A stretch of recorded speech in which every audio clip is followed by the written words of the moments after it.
அதிமுக பொதுச் செயலாளர் எடப்பாடி பழனிசாமியின் பிறந்த நாளை ஒட்டி நடைபெற்ற கிரிக்கெட் போட்டியில் வெற்றி பெற்ற அணிகளுக்கான கோப்பையை முன்னாள் அமைச்சர் பெஞ்சமின் வழங்கினார். முன்னாள் முதலமைச்சரும் அதிமுக பொதுச் செயலாளருமான எடப்பாடி பழனிசாமியின் பிறந்தநாள் விழா சென்னை பூந்தமல்லியில் வெகு விமர்சையாக நடைபெற்றது.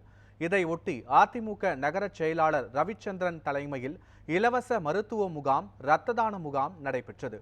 பூந்தமல்லி பார்வை மாற்றுத்திறனாளி பள்ளியில் உள்ள மாணவர்களுக்கு புத்தாடை, கல்வி உபகரணங்களுடன் பிரியாணியும் வழங்கப்பட்டது.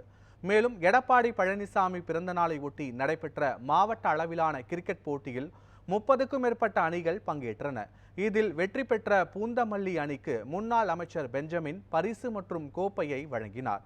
இந்நிகழ்ச்சியில் அதிமுக மாணவர் அணி துணை செயலாளர் சல்மான் ஜாவித் உள்ளிட்டோர் பங்கேற்றனர்.